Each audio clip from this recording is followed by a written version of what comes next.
Shalom adik-adik, selamat pagi. Puji Tuhan ya, kita masih bisa bertemu kembali walaupun masih via online. Dan juga kita masih dalam ibadah di rumah saja, nggak apa-apa. Yang penting semangat dan sukacita kita tidak berkurang ya untuk memuji dan memuliakan nama Tuhan. Adik-adik, kita akan mulai ibadah kita, persiapkan Alkitabnya, persiapkan hati dan pikiran kita untuk masuk ke ibadah persekutuan teruna pagi ini. Adik-adik, mari kita bersatu teduh.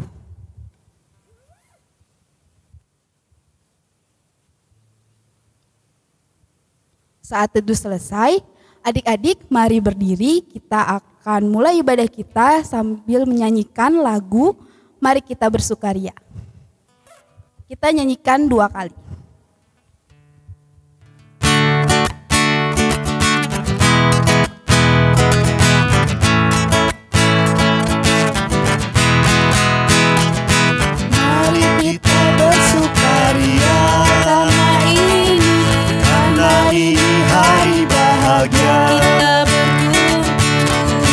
Berkumpul jadi satu.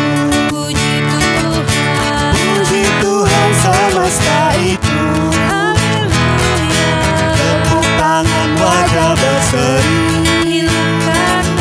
Hilangkanlah hati yang sedih. Yesus berkata, bukankah Yesus berkata damainya diberikan kita. Mari kita bersukaria.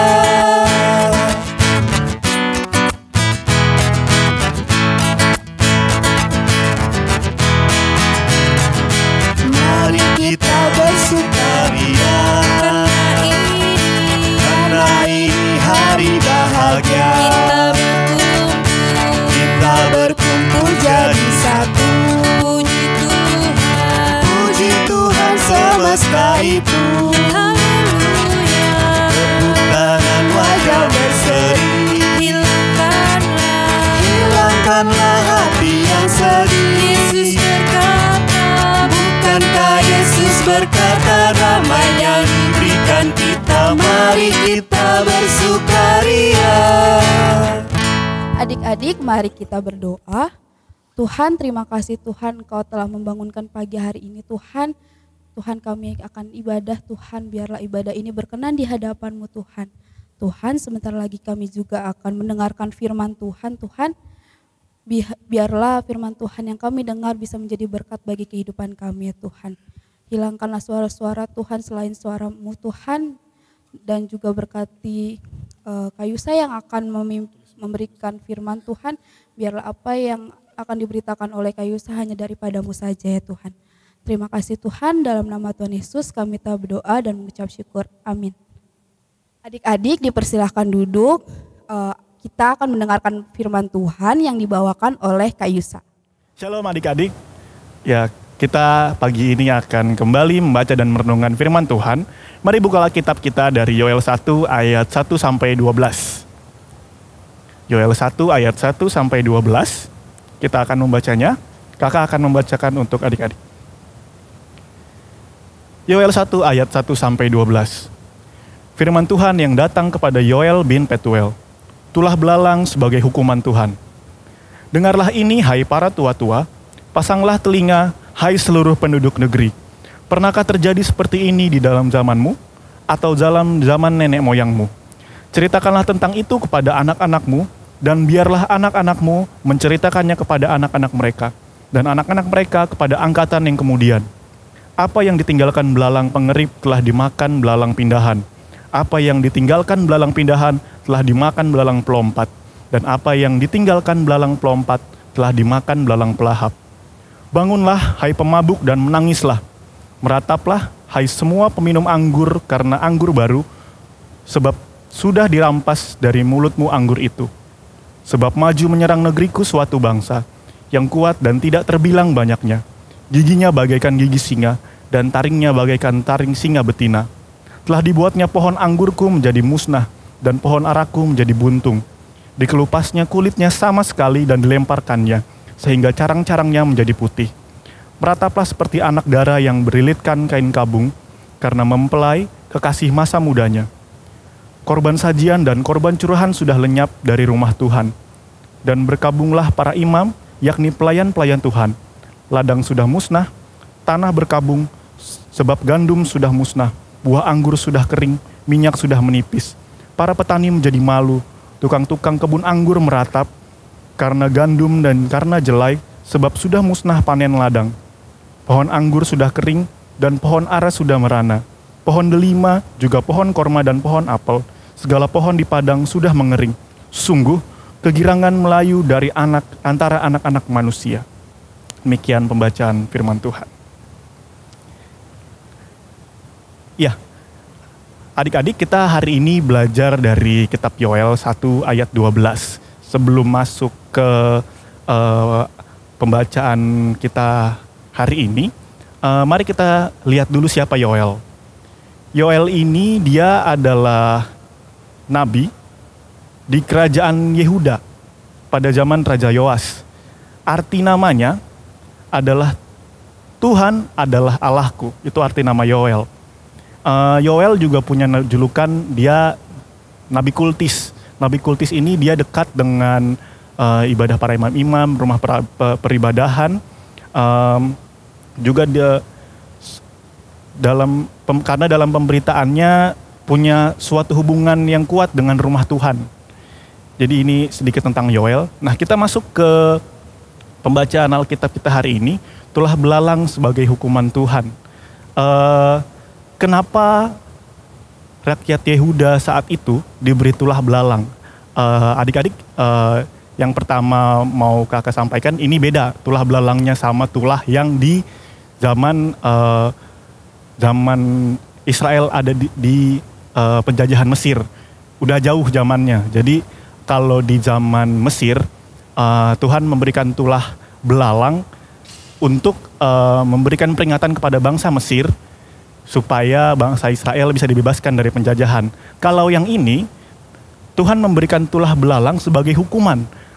Karena bangsa Yehuda saat itu, mereka berpaling dari Allah. Adik-adik bisa baca di Yoel 2 pasal selanjutnya. Di Yoel 2 ayat 12 sampai 14. Kakak akan bacakan. Tetapi sekarang juga demikianlah firman Tuhan, berbaliklah kepadaku dengan segenap hatimu, dengan berpuasa, dengan menangis dan dengan mengaduh. Koyakanlah hatimu dan jangan pakaianmu. Berbaiklah kepada Tuhan Allahmu, sebab Ia pengasih dan penyayang, panjang sabar dan berlimpah kasih setia. Dan Ia menyesal karena hukumannya. Jadi tulah belalang ini Allah limpahkan kepada bangsa Yehuda karena umatnya tidak taat. Mereka berpaling dari Allah. Lalu kenapa harus belalang? Kalau kita tahu, kalau di zaman sekarang tuh belalang ini kan ya, kecil lah gitu. Kita bisa tangkep lah di kalau adik-adik suka biasa main di pematang-pematang mana gitu, pasti ada belalang lompat-lompat, kita tinggal tangkep gitu. Kenapa belalang? Kita akan belajar, kita bisa baca di sini, bangsa Yehuda pada zaman itu adalah bangsa yang agraris, adik-adik. Jadi yang terutama dari mereka itu adalah hasil pertanian. Makanya kalau kita bisa baca di sini, ada tertulis di ayat yang ke Yoel 1 ayat 7. Telah dibuatnya pohon anggurku menjadi musnah dan pohon araku menjadi buntung. Dikelupasnya kulitnya sama sekali dan dilemparkannya sehingga carang-carangnya menjadi putih. Tulah belalang yang Allah limpahkan kepada bangsa Yehuda saat itu bukan sekadar tulah belalang. Karena mereka memakan habis semua hasil pertanian. Semua hasil pertanian dari pohon anggur di sini kita lihat ada pohon ara, lalu di bawah juga ada ladang sudah musnah, gandum sudah musnah, semua musnah karena belalang ini. Jadi tulah ini sangat luar biasa dihadapi oleh bangsa Yehuda saat itu karena ekonomi mereka mati, bahkan kegiatan peribadahan juga mati karena persembahan seperti yang tertulis di sini. Persembahan-persembahan untuk rumah ibadah juga tidak bisa disampaikan kepada Allah gitu. Jadi semua yang mereka banggakan, semua yang mereka sudah perjuangkan semua musnah karena mereka berpaling daripada Tuhan. Nah, kita akan belajar bahwa Allah memberikan pergumulan supaya umat bisa hidup taat dan setia. Semua yang terjadi dalam kehidupan kita adik-adik bukan kebetulan.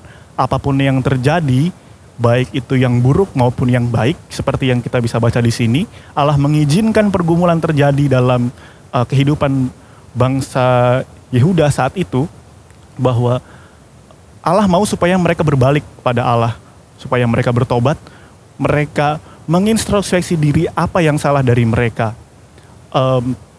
Adik-adik pasti pernah melakukan apa hal yang buruk lah mungkin. Hal yang buruk, lalu setelahnya ada satu kejadian yang menurut adik-adik berat gitu. Mungkin itu salah satu cara Allah untuk mengingatkan adik-adik bahwa adik-adik harus berbalik kepada Allah. Kalau kakak dulu misal yang terasa banget kalau waktu zaman kuliah tuh nyontek atau enggak ngerjain PR gitu. Kayaknya males banget ngerjain PR gitu. Sebenarnya tahu hari ini ada PR, harus dikerjakan gitu. PR-nya juga udah dikasihnya dari minggu-minggu lalu. Cuman karena males, nganggapnya oh ya udah antar aja gitu. Akhirnya hari H sampai pada besoknya baru oh iya ada PR. Nggak ngerti lagi karena nggak ngikutin pelajaran. Akhirnya carilah kemana gitu. Ngerjain di sekolah pagi-pagi, itu sering banget dulu waktu zaman sekolah tuh.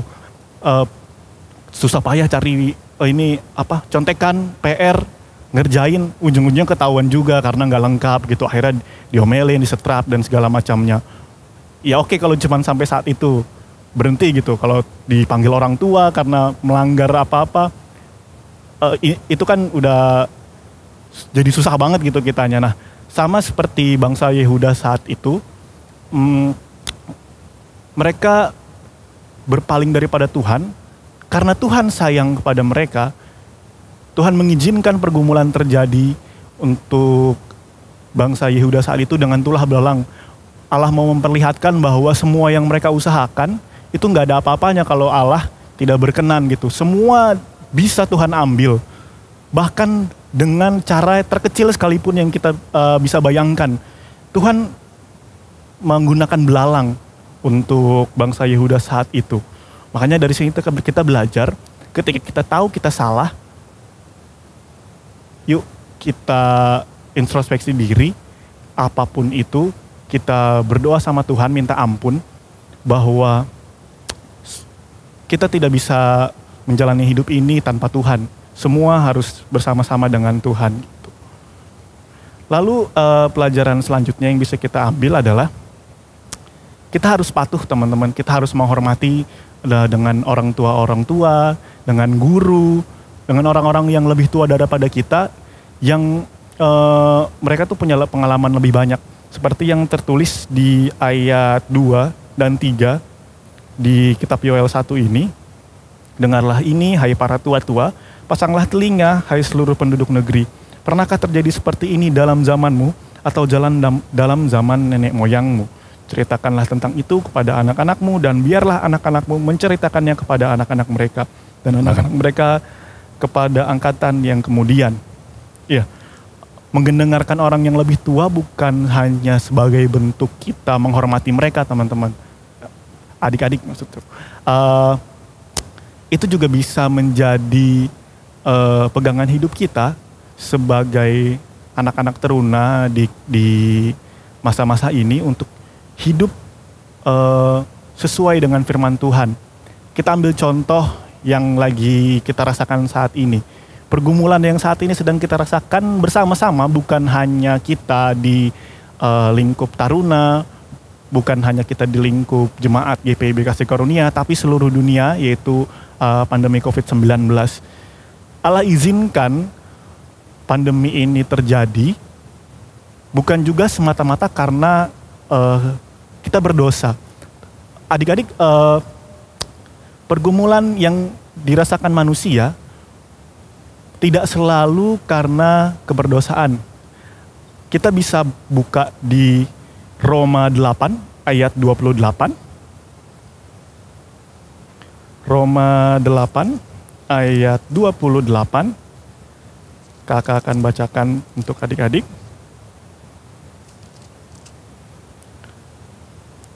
Roma 8 ayat 28.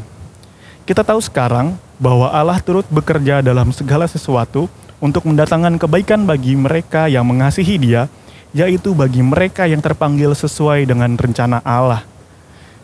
Ya, adik-adik, kita tahu sekarang bahwa Allah turut bekerja dalam segala sesuatu. Dalam segala sesuatu bukan berarti yang baik saja, bukan berarti yang buruk juga. Semua yang terjadi di kehidupan kita Allah izinkan terjadi untuk mendatangkan kebaikan. Nah, pandemi yang saat ini kita rasakan saat ini juga adalah cara Allah bekerja untuk kita supaya mendatangkan kebaikan gitu. Saat ini mungkin yang adik-adik rasakan bosan di rumah gitu. Udah bosan belajar online, mungkin kerjanya cuma dikasih tugas setiap hari.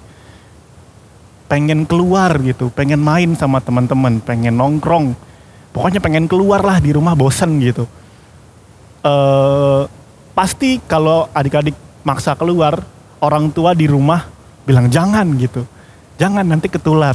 Nah, itulah gunanya kita mendengarkan orang tua, adik-adik. Dalam hal ini juga kita harus patuh terhadap otoritas yang di atas. Ada pemerintahan yang telah menganjurkan setiap peraturan-peraturan yang harus dipatuhi sama warga masyarakat supaya pandemi ini cepat berakhir. Kita diuji saat ini untuk bisa patuh sama peraturan, baik sama orang tua di rumah. Kita sekarang kan lebih sering di rumah ya, pasti lebih sering ketemu orang tua gitu.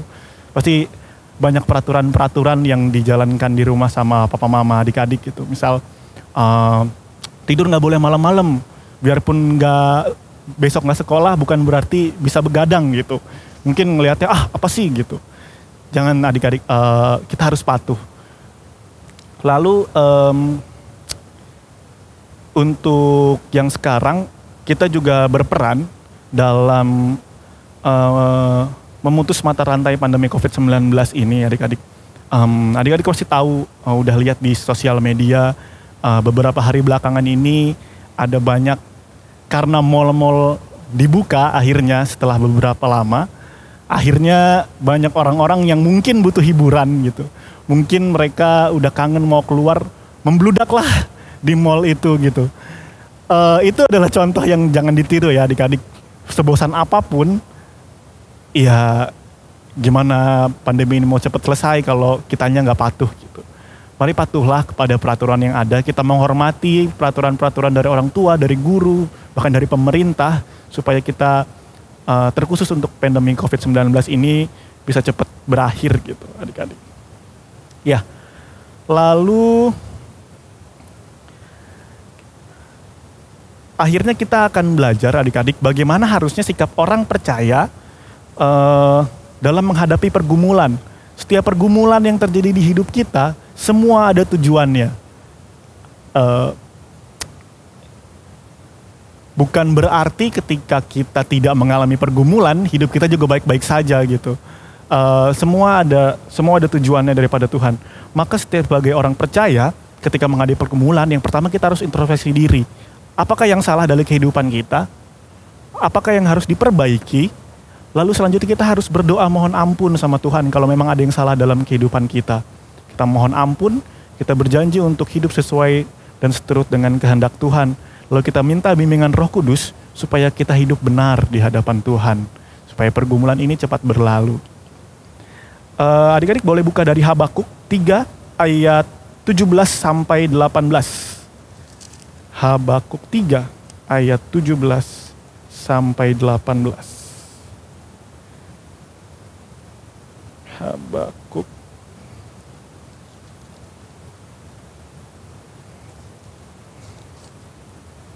Habakuk 3 ayat 17 sampai 18. Ini sikap seharusnya orang percaya ketika menghadapi pergumulan. Kakak akan bacakan untuk adik-adik. Sekalipun pohon ara tidak berbunga, pohon anggur tidak berbuah, hasil pohon zaitun mengecewakan. Sekalipun ladang-ladang tidak menghasilkan bahan makanan, kambing domba terhalau dari kurungan. dan tidak ada lembu sapi dalam kandang. Namun aku akan bersorak-sorai di dalam Tuhan, beria-ria di dalam Allah yang menyelamatkan aku.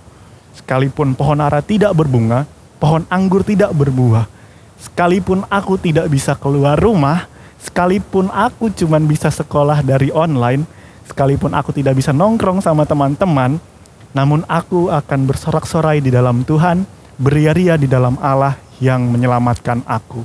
Ya, jadi hari ini kita belajar bagaimana ketika kita menghadapi pergumulan, kita harus introspeksi apa yang salah dari kehidupan kita. Kita mohon ampun sama Tuhan, kita minta bimbingan Roh Kudus supaya kita bisa hidup seturut dan sesuai dengan kehendak Tuhan dan tidak bersungut-sungut, tapi lebih kita harus bersuka cita bahwa semua yang terjadi dalam kehidupan kita, Allah izinkan untuk membentuk kita menjadi pribadi yang lebih baik, pribadi yang bisa membawa damai sejahtera untuk kehidupan orang-orang sekitar kita.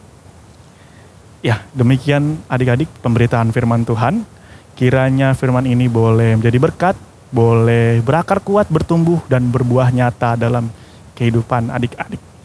Terima kasih, Tuhan Yesus memberkati. Amin. Adik-adik, kita sudah mendengarkan firman Tuhan. Semoga apa yang sudah kita dengar bisa menjadi berkat di kehidupan kita masing-masing dan kita selalu ingat ya. Kita akan meresponi firman Tuhan dengan menyanyikan lagu Di Jalanku Diiring.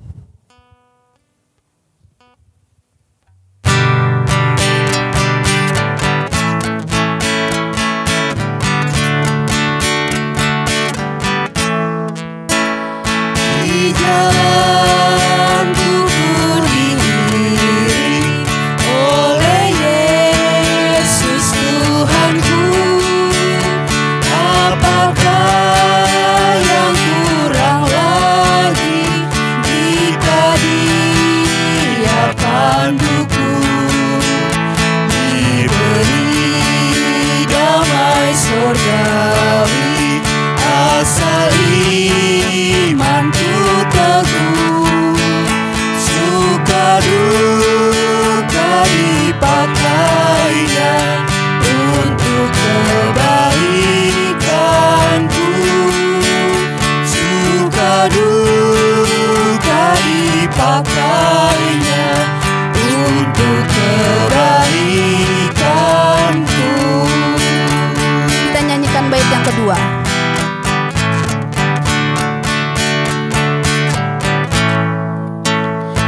Di jalanku yang berliku, dihiburnya hatiku. Bila tiba pencobaan, dikuatkan imanku. Jika aku kehausan dan langkahku tak tetap, dari cadas di depanku datang air yang segar. Dari cadas di depanku datang air yang segar. Adik-adik, kita akan masuk ke dalam doa syafaat. Mari kita berdoa. Tuhan, terima kasih Tuhan untuk hari ini. Tuhan, kami masih bisa beribadah Tuhan walaupun masih di rumah saja Tuhan. Tuhan, kami juga akan berdoa Tuhan untuk adik-adik layan PT kami Tuhan. Mungkin dalam pelajarannya Tuhan, biarlah Kau membantunya dalam pelajaran mereka Tuhan. Mungkin ada yang kesulitan Tuhan, biarlah Engkau membantu melalui orang tuanya dan saudara-saudaranya Tuhan. Berkatilah juga sebentar lagi mungkin mereka masih ada yang ujian, biarlah Engkau yang membantu setiap ujian mereka Tuhan. Dan biarlah nanti hasilnya bisa yang terbaik Tuhan. Dan mungkin juga mereka sudah selesai dan menunggu hasilnya Tuhan, biarlah Kau yang berikan yang terbaik Tuhan dan bisa naik kelas ya Tuhan. Berkatilah juga teman-teman kami Tuhan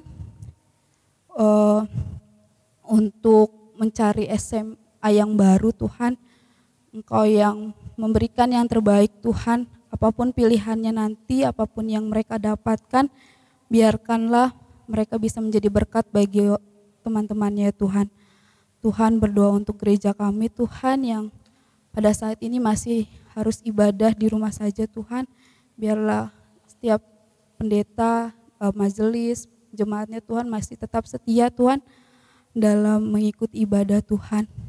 Tuhan juga berkati pemerintah kami Tuhan dalam menghadapi COVID ini Tuhan. Biarlah Engkau yang selalu menguatkan presiden dan jajarannya Tuhan. Dan juga berkatilah untuk para medis Tuhan. Mungkin mereka sudah lelah Tuhan, tapi kami yakin Tuhan Engkau yang menguatkan Tuhan. Berkatilah juga yang sedang sakit Tuhan. Apapun penyakitnya Tuhan, kami tahu Engkau dokter segala dokter, biarlah Engkau yang menyembuhkan ya Tuhan. Terima kasih Tuhan, berkatilah juga untuk kakak layan Tuhan yang masih setia untuk melayani, biarlah Engkau yang memberkati ya Tuhan. Terima kasih Tuhan, inilah doa kami yang kami alaskan dengan doa Bapa kami. Bapa kami yang di surga, dikuduskanlah namamu, datanglah kerajaanmu, jadilah kehendak-Mu di bumi seperti surga. Berikanlah kami pada hari ini makan kami yang secukupnya, dan ampunilah kami akan kesalahan kami, seperti kami juga mengampuni orang yang bersalah kepada kami. Dan janganlah membawa kami dalam cobaan, tapi lepaskanlah kami dari yang jahat. Karena Engkaulah yang mempunyai kerajaan dan kuasa dan kemuliaan sampai selama-lamanya. Amin. Adik-adik, ibadah kita telah selesai. Mari kita bersatu teduh terlebih dahulu. Saat teduh selesai, di sini ada Kak Aron, ada Kak Lona, dan ada Kak Isa. Kami ingin mengucapkan selamat hari Minggu. Tuhan Yesus memberkati, sampai jumpa minggu depan. Dadah.